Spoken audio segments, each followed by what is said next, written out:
Alamin, thank you so much for coming to the Funded Talk. How's it going? Thank you, Max. Thanks for inviting me. It's all good. Hope everything is well at your end. I'm excited for the podcast today and talking more about Bombay and myself. Thanks so much for the opportunity. Thank you so much. Before talking about Bomway, would you like to give an introduction to yourself? Yeah, sure. So I'm an Indian in London, and I have been an internet entrepreneur for about 7 years. Before the current startup, I had an Etsy like marketplace where our sellers were mainly SME manufacturers and wholesalers and brands over individual creators. I was like solo, and then we did make sales, and we reached customers in the UK, US, Australia, and a couple of other places. I also do hold manufacturing experience and then on floor experience of manufacturing as well as wholesale in the sector. And apart from all this, I actually have MSc from LSE, and before venturing into startups, I have cliched profile of like policy and consulting, but then I'm a thorough startup girl now. Thank you. Yeah. Thank you. Let's talk about Bomway, please. Yeah. So Bombay, we are actually trying to create a platform which is going to be the go-to place for responsible sourcing and traceability for especially SME brands and businesses in fashion. So our mission is towards labor transparency in the supply chain. And let's talk about why we are building it and what are the current trends. So recently, you must have seen Bangladeshi workers protesting because they are getting $2 as per the wages. Wages are concerned in the factories in Bangladesh, and especially in the clothing factories. And also, Gen Z and millennials are 80%. They set the provenance for the brands, and they want the brands to at least deal with those kind of suppliers who are ethically right, at least in terms of the wages and in terms of labor. Also, if you look at the market trends, then UK retailers cut $10 billion from unethical labor sources, labor suppliers, and that happened in 2021. The number stands at around $500 million when it comes to the US. Now, why we are doing and what we are doing. So, for example, if when a brand which is a bigger brand in fashion, they have at least some sort of money. Let's say the example of M&S, they have budget to sort of go for supply chain transparency and do a little bit of contribution towards responsible sourcing, traceability, and everything else.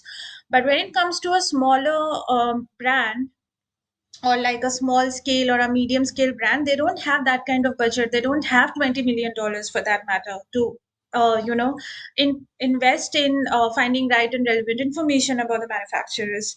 So what happens usually when they go online, it gets exorbitantly time consuming and expensive. There are middlemen involved, it's unstructured, and they cannot find right and relevant information and or details about their licenses, authenticity, so on and so forth.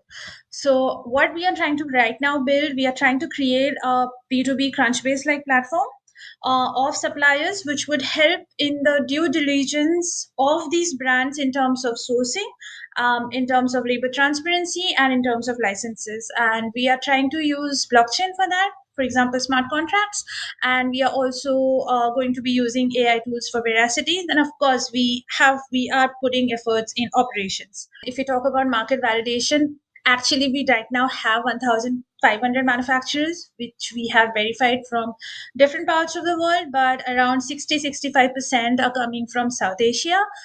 Rest are from Europe, like say UK, Portugal, France, Italy, and very few from Turkey as well. We have around 1,000 brands which are in the wait list, and a couple of them have paid a small token amount for the services. Like, we tested it out, we also got an LOI, and some people have actually paid us.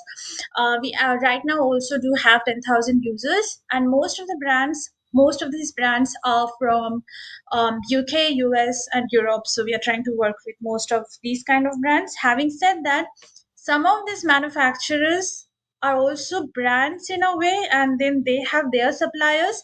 So we sort of are getting everything in the nutshell, where sometimes we are getting manufacturers who could also be our clients and be our brands, and we can sell the services. So it's like it's going good. I don't want to talk about myself as far as the team is concerned because I spoke about myself earlier. But my co-founder is also a startup guy, and he's actually an ethical hacker. He's a computer science grad. He tried a social media blockchain startup just before COVID in London. Before that, while when he was in India, he had tried selling like he had tried creating a marketplace for selling tobacco online. But yeah, like he and apart from that, he has worked with Netflix for a bit, and then Upwork and a couple of other companies.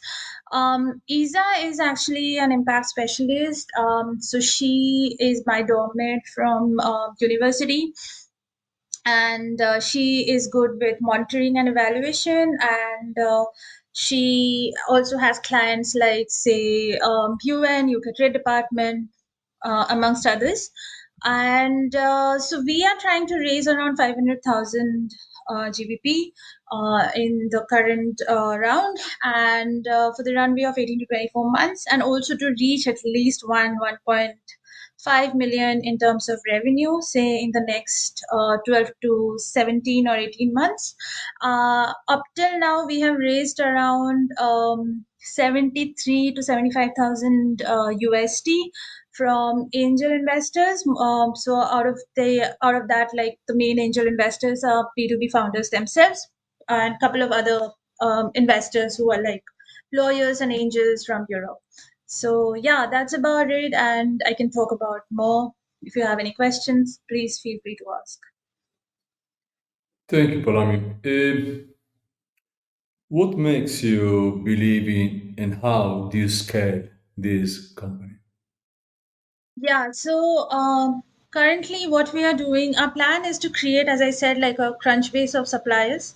So we are looking forward to ensure that we get like as many users as possible, so they can come, they can get some information about the suppliers, which are ethical. Some are going to be verified by us, some are not going to be. Some are not going to be verified. Some are going to be from the database, and they can also quickly, like get in touch with us or like from the CTA, and we will give them information about say the for example, they can match the certification, the verifications, and amongst others.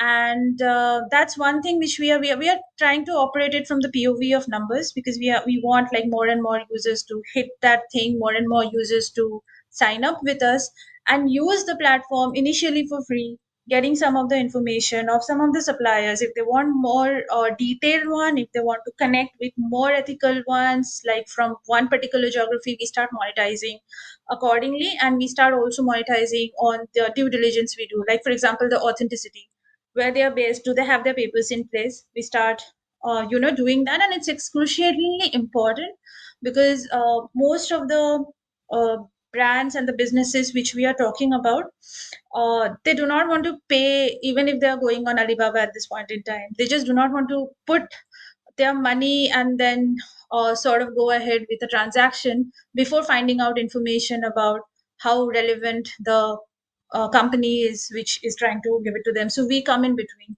So here we give them the information, ask them to sign up, and that's how we're planning to do it. If you ask about the GTM, I'm not sure if it's like more like a GTM thing that you're asking. Then we have some strategies in place, which is our current focus is right now going ahead and then checking out the B2C websites. For example, ASOS UK, it has around 850 brands in luxury and semi-luxury. So these are the kind of people who could be basically our brands in the B2B, reaching out to them, shooting emails to them. So that's something which we are looking at this point in time. Like, for example, how Airbnb did with, yeah, initially. Yeah. Who is competing with you? Uh, so in this sector, there are a couple of competitors. For example, There's one company called Responsibly Tech, which is based in Copenhagen. Then there's another company. There are a couple of companies like this, and then there's one more company called Fiber Trace, which is based in New York, partially based in New York, partially based in Singapore. About Responsibility Tech, so they are now a bit more funded than we are.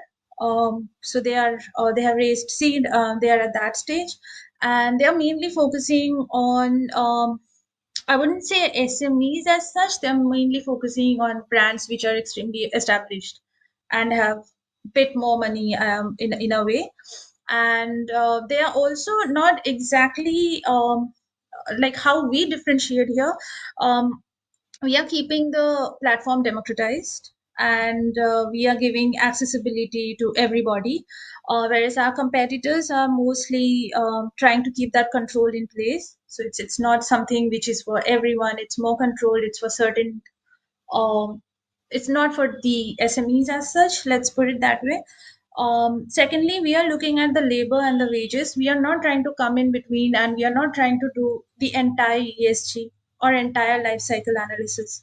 We are coming in, we are saying that, okay, fine, hey, you will get to know about the labor transparency. At the same time, you'll be able to trace something like, for example, um, we say that we are going to do the due diligence for you, and we are going to give you the labor thing for you, because that's somewhat more crucial and important at this point in time, over trying and then pushing the narrative of entire ESG for a small to a small brand, because they are not looking at the entire ESG at this point in time, and we are too small to look at the entire ESG at this point in time. So these are some of the things which we are doing. About Fiber Trace, for example, they use blockchain, but they also use a biomarker, which is very difficult to scale. So they go to factories physically, then they give that biopigmentation biomarker in the fabric. It's being mixed, the fabric is made, then they sell it to whosoever it is, the brand which is trying to produce it or whatever, and then they try and use blockchain for traceability. So now that's intense, because you cannot trace yarn, and secondly you cannot scale something of that sort. So we are not in that model, even, in a way. Are you generating any revenue now? We do have actually small revenue, because we tested it out, like if people are interested in paying, but we have kept it mostly free at this point in time. So we haven't yet introduced that 2000 per annum model, because we still need money to reach at that level, because API calls are expensive. So we are like trying to figure out how do we manage with the kind of amount we have in the bank, to get to that stage where we can um ensure that we can take more revenue. Because if we implement revenue, and if we implement monetizing strategy at this point in time, then we can charge very less for the information, or like say suppliers data. um, we won't be able to implement a more robust product and a packaged revenue. So basically, let's say we won't be able to introduce a tier of pound 150 at this point in time with the kind of tech we have or the money we have. We need some more money to make it a little better, so that we can at least try and charge 500 pounds per annum. Let me close with the investors. Who is the persona that you're looking for? Who are these investors? In terms of investors, so we are looking for an investor who sort of has some idea about the fashion industry and what's happening in the industry, like what's happening in terms of, say, even the legal changes. For example, in EU and UK, there have been legislation changes coming into the supply chain traceability. Someone who is perhaps interested in that, somebody who has had some experience with B2B SaaS companies and or supply chain, and something of that sort. Or maybe, like, say, for example, someone who could help us with opening their networks. Like, for example, when I had pitched at the competition earlier, I remember Ali had spoken that, why don't you try and do it for bigger companies over doing it for the SMEs. And that was a very good eye opener, and that was a very good question in a way, because you kind of understand as a founder that okay, fine, Ali has knowledge about the market, and so you are looking for like something like that where somebody knows something and you can have discussion and bounce of ideas and figure out why you're doing this one over that one and how you can reach to the next level. Follow me. Thank you so much for coming to the Founder Talk. It's been a very great pleasure for me. Thank you. Thank you so much, Max, for this opportunity. It was wonderful. I loved it. Thank you so much. Yeah. Thank you.